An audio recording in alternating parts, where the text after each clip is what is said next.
কমানোর নীতিমালা বা কর্মসূচি আমরা দেখিনি।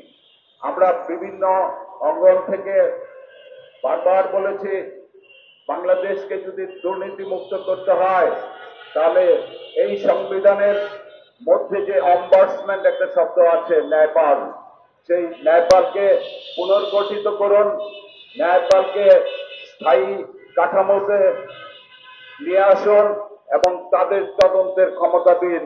আপনারা বর্তমানে যে ন্যায়পাল আমরা সংবিধানে দেখছি, এই ন্যায়পাল রাষ্ট্র সরকার যেভাবে চাবে সেটাই তদন্ত করবে, কিন্তু দুর্নীতি তো সর্বগ্রাসী, সব সেক্টরে, সরকারের মধ্যে, মন্ত্রণালয়ে, মন্ত্রিসভায়, সবখানে সিন্ডিকেট দিয়ে সারা বাংলাদেশকে জিম্মি করে ফেলেছে, বাজার নিয়ন্ত্রণ করতে পারছে না।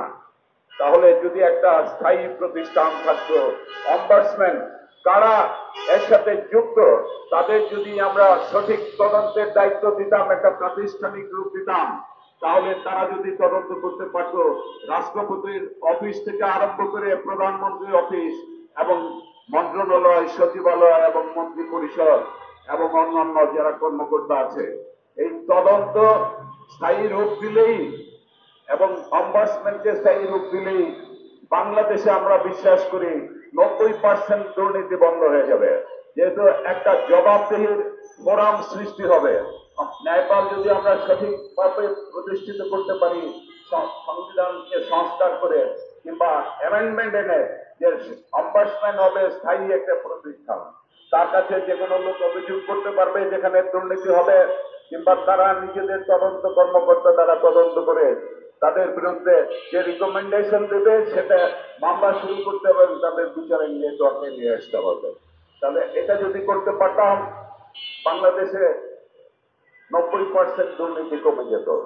আর নির্বাচন যারা তাদের মূল কাজ, সেই কাজে তারা যদি নির্বাচনের মাঠকে লেভেল প্লেইং ফিল্ড না করতে পারে, তাহলে কিসের নির্বাচন?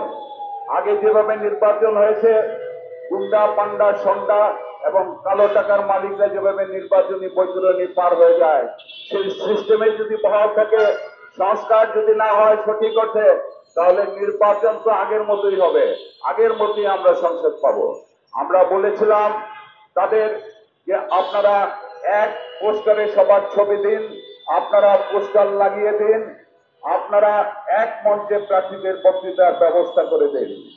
এখন যে সিস্টেম আছে, আপনি নির্বাচনে পুলিং অফিসে আমরা এজেন্ট দিই, আমাদের এখন এজেন্টের কি প্রয়োজন?